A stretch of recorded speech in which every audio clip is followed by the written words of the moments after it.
Hello friends, मैं उज्जवल Kumar Jha spider software के YouTube channel पे आप लोगों का फिर से स्वागत करता हूं। आज एक नया वीडियो लेके आप लोगों के सामने आया हूं और खास करके ये वीडियो बहुत ही इंटरेस्टिंग होने वाला है क्योंकि हम लोग यहाँ पे सीखेंगे। स्पेशली जो वीडियो का टॉपिक रहेगा वो निफ्टी और बैंक निफ्टी, ये दोनों इंडेक्स में ऑप्शन बायर काफी ज्यादा ऑप्शन बायर काम करना चाहते हैं। निफ्टी और बैंक निफ्टी में खास करके निफ्टी बैंक निफ्टी का कॉल ऑप्शन या पुट ऑप्शन बाय करके कुछ पैसा कमाना चाहते हैं। जिन लोगों के पास छोटा कैपिटल है, छोटा ट्रेडर जो है, मैं छोटा ट्रेडर मतलब कोई मिन नहीं कर रहा हूं, जिनके पास नया नया जो लोग एंट्री किए मार्केट में और ऑप्शन ट्रेडिंग में कुछ 50,000 60,000 70,000 रुपया इन्वेस्ट करके ऑप्शन ट्रेडिंग के थ्रू काम करना चाहते हैं, उनके लिए बहुत ही आसान तरीका है, बहुत ही इजी प्रोसेस है। और बड़े ट्रेडर के लिए जो लोग बहुत बड़े अमाउंट में काम करते हैं मार्केट में और ऑप्शन में ऑप्शन बाइंग करके काम करते हैं, खास करके कॉल ऑप्शन या पुट ऑप्शन बाइंग करके काम करते हैं और स्कैल्पिंग करते हैं, उन लोगों के लिए भी ये चीज बहुत आसान तरीके से काम कर सकता है। मैं यहाँ पे निफ्टी और बैंक निफ्टी के बारे में बात कर रहा हूं, लेकिन आज से 2-3 साल पहले कोविड के टाइम पे, जब कोविड खत्म होने वाला था, उस टाइम पे मैंने एक ये वीडियो को एक बार प्रेजेंट किया था आप लोगों को। हो सकता है इसी चैनल पे होगा, स्पाइडर के चैनल पे, या मैंने अपने पर्सनल क्लाइंट्स के साथ भी शेयर किया था इस पर्टिकुलर वीडियो को। तो फिर से उसी वीडियो को मैं दोबारा आप लोगों के सामने प्रेजेंट कर रहा हूं। जिन्होंने भी ये वीडियो अभी तक देखा नहीं, उनके लिए बहुत ही आसान रहेगा। तो मैं इसलिए प्रेजेंट कर रहा हूं ताकि बड़े ट्रेडर एज वेल एज छोटे ट्रेडर दोनों को ही, स्मॉल ट्रेडर और बिग ट्रेडर दोनों को ही काम में आए। प्रोसेस क्या है, थियोरिटिकली प्योरली टेक्निकल एनालिसिस के ऊपर बेस करके, डेटा एनालिसिस के ऊपर बेस करके, खास करके प्राइस एक्शन एनालिसिस को देखकर हम लोग कैसे कंफर्म होके निफ्टी बैंक निफ्टी में काम कर सकता है, चाहे वो फ्यूचर में हो चाहे ऑप्शन में हो। ठीक है, मैं प्रोसेस स्टार्ट करने से पहले आप लोगों को कुछ चीज दिखाना चाहता हूं चार्ट के ऊपर, जो मैं प्लॉट करके रखा हूं। क्या क्या प्लॉट करके रखा हूं, काइंडली आप लोगों के पास अगर पेन और पेपर है एक बार नोट डाउन कर लीजिए। मैंने यहाँ पे क्या क्या इंडिकेटर्स स्पाइडर के चार्ट में प्लॉट किया है। यहां पे मैंने एक इंडिकेटर प्लॉट किया है, जो इंडिकेटर है एवरेज एक्सपोनेंशियल 50। मैं यहाँ पे दिखा रहा हूं आप लोगों को पैरामीटर में जाके। यहाँ पे कोई हिडन कोई भी कुछ भी नहीं है। पूरा जो चार्ट मैं जो वीडियो दिखाऊंगा इसमें कुछ भी हिडन चीज नहीं है, जो भी है आप लोगों के सामने क्लीन एंड क्लियर है। एक्सपोनेंशियल एवरेज E50 मैंने यहाँ पे प्लॉट किया चार्ट के ऊपर। जो ग्रीन और रेड कलर का लाइन आप लोगों को चार्ट के ऊपर, कैंडल चार्ट के ऊपर दिख रहा है, वो एक्सपोनेंशियल 50 का एवरेज लाइन है। ठीक है, और इससे भी पहले बता देता हूं कि ये चार्ट जो आप लोगों के सामने खुला हुआ है कितना मिनट का चार्ट है। चार्ट के एकदम राइट साइड के कॉर्नर में आइए, देखिए I3 करके लिखा हुआ है, that means it's a intraday 3 minute chart.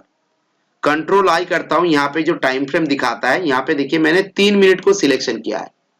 Intraday 3 minute का चार्ट है, 3 मिनट का चार्ट है, और प्लॉट किया हुआ है एक्सपोनेंशियल 50 का जो एवरेज है E50, वो एवरेज लाइन प्लॉट किया हुआ है। नीचे एक RSI लगा हुआ है, लेकिन ये RSI नॉर्मल RSI जैसा नहीं है। आप लोग जो RSI देखते हैं नॉर्मली 14 और एक्सपोनेंशियल 9 का RSI देखते हैं, वो RSI नहीं है। यहाँ पे RSI है 3 का, RSI 3। मैं यहाँ पे दिखा रहा हूं आप लोगों को RSI का पैरामीटर। ये देखिए RSI पीरियड 3 किया हुआ है, एवरेज पीरियड को 0 किया हुआ है। ठीक है, और RSI में मैंने 2 एक्स्ट्रा लेवल ऐड किया, जो लेवल है 80 और 20 का। आप लोग RSI वाला जो सेक्शन है वहां पे जाके देख सकते हैं। यहाँ पे एक डॉटेड व्हाइट कलर का लाइन ऊपर में दिख रहा है और एक डॉटेड व्हाइट कलर का लाइन नीचे दिख रहा है, जो 80 और 20 का लेवल को इंडिकेट कर रहा है। और यहाँ पे मैंने पैरामीटर में 80 और 20 को मेंशन कर दिया यहाँ पे, और यहाँ पे पैरामीटर में क्या दिखा, मैंने RSI पीरियड 3 कर दिया, एक्सपोनेंशियल जो है एवरेज इसको 0 कर दिया, इसको मैंने ऐड कर दिया RSI को। तो 2 इंडिकेटर लगा हुआ है, एक RSI और एक E50। चार्ट जो है वो 3 मिनट का टाइम फ्रेम में है। मैं थोड़ा धीरे धीरे बोल रहा हूं, रिपीट करके बोल रहा हूं, ताकि आप लोगों को समझ में आसानी से आए। ठीक है, प्रोसेस बहुत इजी है, लेकिन इसको प्रैक्टिस मोड में डालना है। कम से कम 2 से 4 दिन, 5 दिन, 7 दिन आप लोग इस पर्टिकुलर प्रोसेस को प्रैक्टिस करेंगे, रेगुलर प्रैक्टिस के अंदर जाएंगे। 3 to 4 वर्किंग डेज के अंदर आप लोगों के पास इजी हो जाएगा। 5 to 7 वर्किंग डेज के अंदर आप लोगों का दिमाग में आ जाएगा प्रोसेस क्या है। ठीक है, अभी प्रोसेस बताता हूं, सिंपल सा बात है। क्राइटेरिया क्या क्या है, क्या क्या कंडीशन लगा हुआ है चार्ट पे, आप लोगों को समझ में आ रहा है। अभी मेरा माउस पॉइंटर जहां पे जाएगा, मैं माउस को जहां जिस पर्टिकुलर कैंडल पे माउस को मैं क्लिक करूंगा, उस कैंडल का हाई लो क्लोज क्या है वो आप लोगों को यहाँ पे दिखेगा। ठीक है, मैं मार्क कर रहा हूं कहां पे दिखेगा, इस जगह पे, इस पर्टिकुलर जगह के अंदर आप लोगों को उस पर्टिकुलर टाइम फ्रेम का हाई क्या था, लो क्या था और क्लोज क्या था वो आप लोगों को यहाँ पे दिख जाएगा। तो मेरा माउस को फॉलो मत कीजिएगा, इस पर्टिकुलर चीज को फॉलो कीजिएगा और जहां पे मैं मार्क कर दूंगा उस मार्किंग वाला पोर्शन को फॉलो कीजिएगा। ठीक है, तो आइए स्टार्ट करते हैं। प्रोसेस जो है बहुत ध्यान से देखिएगा। इंट्राडे 3 मिनट में हम लोग का फर्स्ट क्राइटेरिया क्या रहेगा, candle should above exponential 50 moving average. मतलब ये जो कैंडल्स चल रहा है, हर एक कैंडल 3 मिनट पे कंप्लीट हो रहा है। मैं आज का चार्ट का एग्जांपल दे रहा हूं आप लोगों को, आज का मार्केट का। ये जो चार्ट है यहां से स्टार्ट हुआ है, मैं दिखा देता हूं, यहां से स्टार्ट हुआ है और यहां पे खत्म हुआ है। ये पूरा आज का मार्केट है, पूरा के पूरा आज का मार्केट है। तो मैं आज का मार्केट का एग्जाम्पल आप लोगों के सामने रख रहा हूं। ये मूविंग एवरेज एक्सपोनेंशियल 50 के ऊपर कैंडल को होना चाहिए, first criteria, criteria number 1। Second criteria क्या है, मुझे अगर बाइंग सेटअप के लिए जाना है, मैं बाइंग करूंगा, चाहे बैंक निफ्टी फ्यूचर बाई कर सकता हूं, बैंक निफ्टी ऑप्शन बाई कर सकता हूं।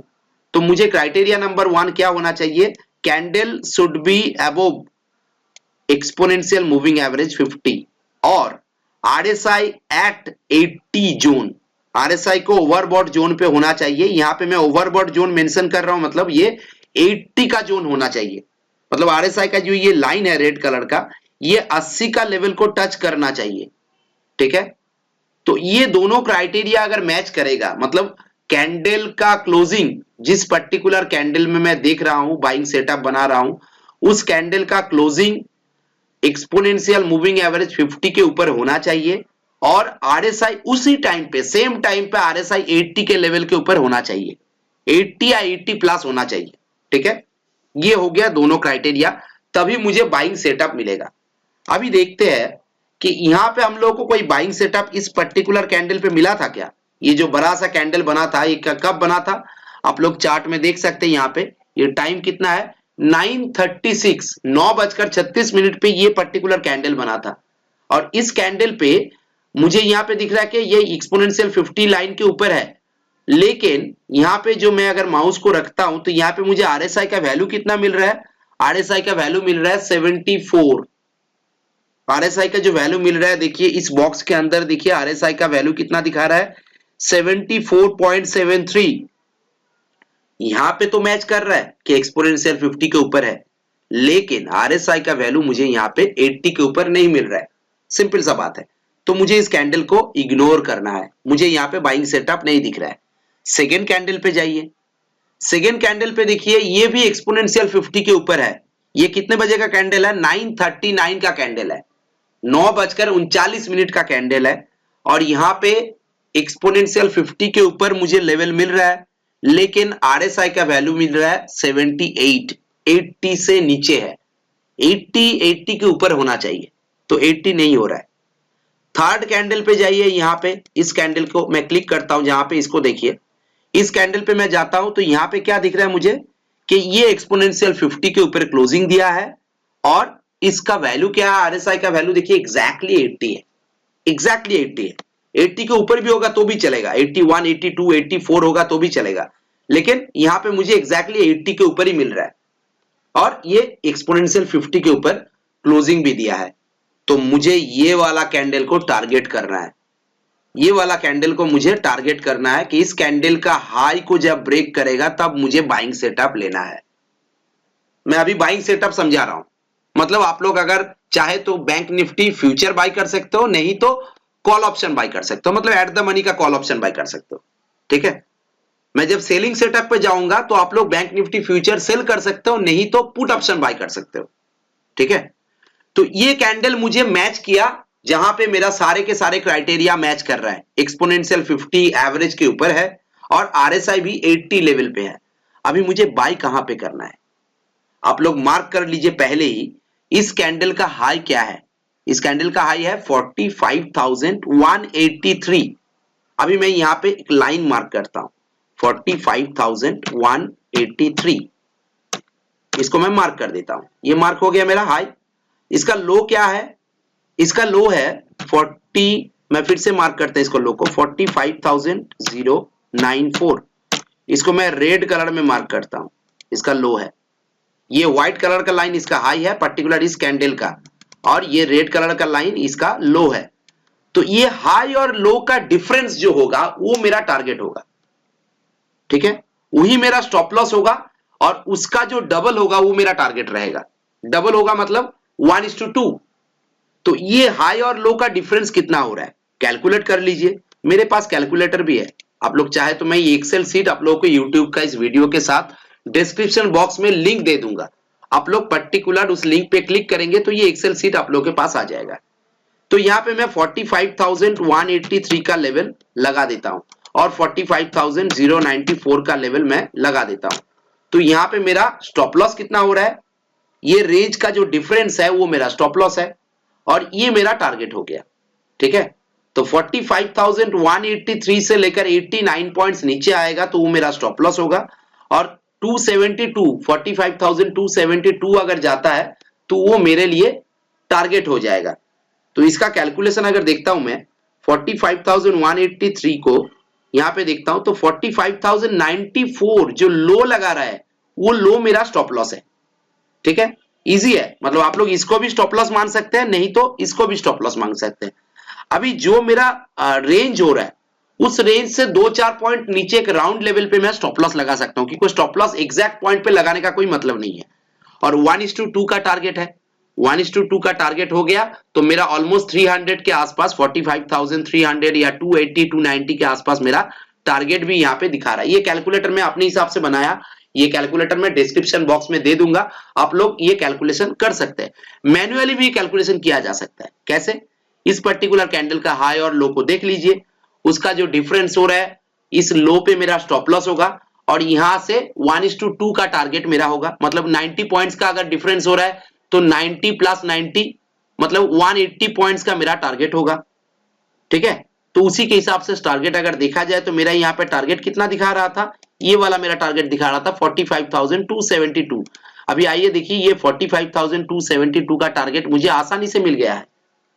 कब मिल गया, तो मेरा टारगेट पहले तो देखना पड़ेगा मेरे एंट्री कहां पे हुआ है। इस हाई के ऊपर मुझे एंट्री लेना था, तो इस पर्टिकुलर कैंडल पे मुझे एंट्री मिला है 45,183 के ऊपर मुझे एंट्री कहां पे मिला है, इस पर्टिकुलर कैंडल पे मुझे एंट्री मिला है।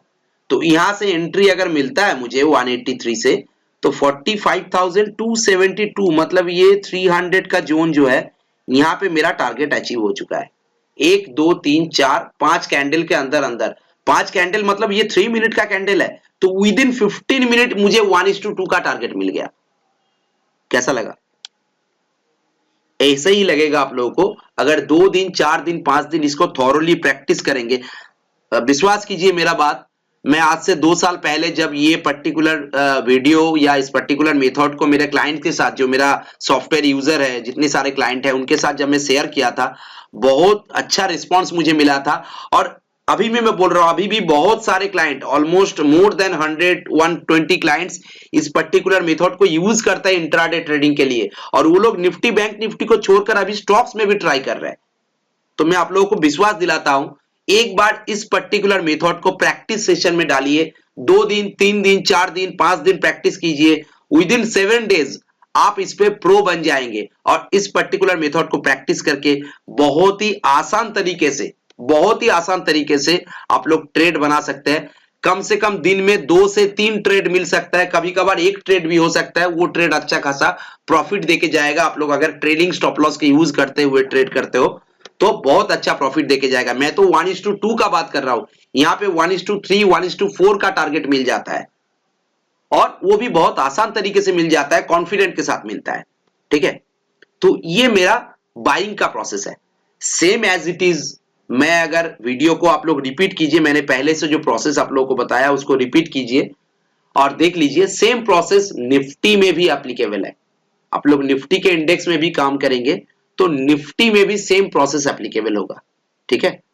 लेकिन एक चीज ध्यान में रखिएगा, बैंक निफ्टी और निफ्टी में जब काम कर रहा है, ये हाई और लो का जो डिफरेंस है ना, ये डिफरेंस अगर बैंक निफ्टी में 200 से ज्यादा हो जाता है, जैसे मेरे यहां पे मैं आपको दिखा रहा हूं आप लोगों को कि मेरे यहां पे डिफरेंस कितना हुआ था, 89 हुआ था। तो ये 89 के जगह अगर 200 से ज्यादा हो जाता है, मोर देन 200 हो जाता है, तो मैं वो वाला पर्टिकुलर कैंडल को, वो वाला ट्रेड जितना अच्छा लगे मुझे, मैं उसको इग्नोर करूंगा। सेम चीज बैंक निफ्टी में अगर ऐसा ट्रेड देखते हैं आपको, और अगर वो 60-70 से ज्यादा हो जाता है difference, more than 60 to 70 point से ज्यादा डिफरेंस हो जाता है रेंज का, तो मैं उसको निफ्टी में इग्नोर कर दूंगा। ठीक है, तो मैं इसीलिए निफ्टी बैंक निफ्टी को प्रेफर करता हूं, क्योंकि मेरे पास एक रेंज का डेफिनेशन है जो स्टॉक में नहीं है। स्टॉक में आपको ये रेंज कभी कभी 5 रुपया का मिलेगा, कभी 50 रुपया का मिलेगा, तो उस टाइम पे क्या करेंगे? इसलिए मैं पर्टिकुलरली इसको यूज करने के लिए सजेस्ट करता हूं कि निफ्टी और बैंक निफ्टी ये दोनों में पर्टिकुलर इस थ्योरी को अप्लाई कीजिए और इसके बेसिस में काम कीजिए। सेम सेलिंग के लिए सेटअप क्या है मैं आप लोगों को प्रीवियसली दिखाता हूं, या तो फिर निफ्टी में भी दिखा सकता हूं। सेलिंग के लिए सेटअप सेम है, लेकिन बस उल्टा होगा। ये जो कैंडल है, इस कैंडल को एक्सपोनेंशियल 50 एवरेज के नीचे क्लोजिंग देना होगा, जो पर्टिकुलर कैंडल को हम लोग टारगेट बना रहे हैं, और उसी टाइम पे ये आरएसआई जो है ये 20 के जोन पे रहना होगा। 20 या 20 से नीचे, 20 के जगह 15 होगा, 18 होगा तो भी चलेगा, लेकिन 20 से नीचे रहना होगा। तो मैं अगर यहां पे देखता हूं, इस पर्टिकुलर कैंडल पे देखता हूं, ये एक्सपोनेंशियल 50 के नीचे क्लोजिंग दिया है। ठीक है, उस टाइम पे एक्सपोनेंशियल 50 का वैल्यू क्या था? 21,703। मैं यहाँ पे राइट साइड में देख सकते हैं, इस बॉक्स के अंदर देख सकते हैं आप लोग, मैं जो वैल्यू बता रहा हूं, क्लोजिंग वैल्यू। ठीक है, क्लोजिंग वैल्यू क्या था? 21,683, और एवरेज क्या था? 703। तो एवरेज के नीचे क्लोजिंग दिया है, और वहां पे आरएसआई का वैल्यू क्या दिखा रहा था? 40। तो 20 के नीचे है ना, तो ये मेरे लिए सेलिंग सेटअप बन गया। अभी सेलिंग कहां पे करना है? इस पर्टिकुलर कैंडल का लो को मार्क कीजिए। तो इसका लो क्या है? 21,683। 21,683, इसको मैं मार्क कर लिया यहां पे। ये मेरा ग्रीन लाइन हो गया, मतलब इसके नीचे मुझे सेल करना है। और इस पर्टिकुलर कैंडल का हाई कितना हो गया? 21,721। यहाँ पे 21,721, इसको मैं मार्क कर लिया। ठीक है, इसको मैं रेड लाइन बना लिया, क्योंकि ये मेरा स्टॉप लॉस है। अभी ये दोनों का डिफरेंस कितना है? 21,721 और 21,683, ये दोनों का डिफरेंस है 38। तो 38 आसानी से चलेगा, क्योंकि निफ्टी में हम लोग का टारगेट क्या था? 60 टू 70 पॉइंट से ज्यादा का रेंज नहीं होना चाहिए हाई और लो के बीच। तो ये 38 का आ रहा है, तो ये मेरा स्टॉप लॉस हो गया 21,721। और 21,683 के नीचे जब भी कोई कैंडल ब्रेक करेगा मैं सेल करूंगा। देखिए, इस पर्टिकुलर कैंडल ने ब्रेक किया है, इस पर्टिकुलर कैंडल ने ब्रेक किया है। यहां पे मैं यहां पे अगर 680 के नीचे सेलिंग ऑर्डर लगा के रखता हूं, सेलिंग ऑर्डर अगर मैं निफ्टी फ्यूचर में लगा के रखता हूं, तो यहां से मुझे आसानी से ये टारगेट मिल चुका है। 759 760 का टारगेट आसानी से मिल चुका है। ठीक है, सॉरी, ये वाला टारगेट मेरा ये रहेगा 645 रहेगा, सॉरी। तो 645 का टारगेट अगर मैं देखता हूं, तो नीचे लो कितना गया था? 630 तक लो गया था। तो आसानी से मुझे यहां पे ये टारगेट मिल गया। एक बार भी स्टॉप लॉस हिट किया? नहीं किया। अगर स्टॉप लॉस हिट कर भी जाता है, आपको दिन में अगर कम से कम 2 ट्रेड मिलता है, 3 ट्रेड मिलता है, तो वो 3 ट्रेड में से कभी कभार एक ट्रेड में स्टॉप लॉस अगर हिट भी कर जाता है, तो वो स्टॉप लॉस इतना लिमिटेड रहेगा, आपके प्रॉफिट के आगे वो कुछ भी नहीं है। आप अगर 2 ट्रेड में प्रॉफिट कमाते हो, एक ट्रेड में अगर लॉस बाई चांस लग जाता है, वो लॉस इतना लिमिटेड होगा कि वो आपका प्रॉफिट के आगे कुछ नहीं है। क्योंकि आप जब प्रॉफिट कमाओगे तो मिनिमम 1:2 1:3 का प्रॉफिट कमाओगे, तो उसके आगे आपका ये 30-35 पॉइंट निफ्टी में और बैंक निफ्टी में 70-80 पॉइंट का स्टॉप लॉस कुछ भी नहीं होगा। बिलीव मी, कुछ भी नहीं होगा। तो मैं जो प्रोसेस बताया, इस प्रोसेस को रिपीटेडली वीडियो को एक बार देखिए। समझने में थोड़ा सा प्रॉब्लम हो रहा है तो फिर से रिपीटेडली देखिए, नहीं तो इस वीडियो के साथ मेरा मोबाइल नंबर भी आ रहा है। उस मोबाइल नंबर पे कुछ भी डाउट रहता है, कुछ भी क्वेरी रहता है, कुछ भी डाउट रहता है, बेझिझक मुझे कॉल कीजिए आफ्टर मार्केट कभी भी, तो मैं आप लोगों को दिखा दूंगा। और अगर मार्केट आवर्स के अंदर भी कॉल करना है, आप मुझे व्हाट्सअप कर सकते हैं, मैं अवेलेबल रहूंगा तो बता दूंगा, मैं आप लोगों को दिखा दूंगा। कोई डाउट रहेगा तो मैं क्लियर कर दूंगा। वीडियो को रिपीटेडली देखिएगा तो मेरे हिसाब से डाउट क्लियर हो जाना चाहिए। अगर नहीं होता है तो मुझे बेझिझक आप लोग व्हाट्सएप या कॉल कर सकते हैं, कोई प्रॉब्लम नहीं है। ठीक है, और इसके साथ साथ ये जो कैलकुलेशन वाला सीट है, मतलब एक्सेल सीट का, ये कैलकुलेशन वाला शीट आप लोग भी बना सकते हैं, और अगर नहीं बना पाते हैं तो मैं अपने हिसाब से डिस्क्रिप्शन बॉक्स में ये कैलकुलेशन वाला शीट डाल देता हूं, और आप लोग उसी के हिसाब से, इस कैलकुलेशन के हिसाब से ट्रेड बना सकते हैं, नहीं तो मैन्युअली भी कैलकुलेट कर सकते हैं, इसमें कोई बड़ा बात नहीं है। खास करके मैं फिर से रिपीट कर रहा हूं, इस पर्टिकुलर मेथड को, इस पर्टिकुलर स्ट्रैटेजी को आप लोग निफ्टी, बैंक निफ्टी के लिए यूज कीजिए। जो इस पर्टिकुलर प्रोसेस में एक्सपर्टाइज जिनको हो जाएगा वो स्टॉक के लिए अप्लाई कर सकते हैं, लेकिन मेरा सजेशन सही रहेगा कि आप लोग इस प्रोसेस को पहले 2 दिन, 4 दिन, 5 दिन प्रैक्टिस सेशन में रखिए, पेपर ट्रेडिंग कीजिए, पेन और पेपर लेके नोट डाउन करके, लेवल्स को नोट डाउन करके, चार्ट में मार्क करके ट्रेड कीजिए। कुछ दिन बाद जब आप खुद का कॉन्फिडेंस बन जाएगा तब जाके आप इस पर्टिकुलर प्रोसेस को फॉलो करके ट्रेड अपने हिसाब से कर सकते हो। ठीक है, यही मेरा आज का वीडियो का सब्जेक्ट था, और वीडियो में फिर से बता रहा हूं, कोई भी डाउट होता है तो मुझे आप लोग बेझिझक कॉल कर सकते हैं। Thank you, thanks for watching, have a good day.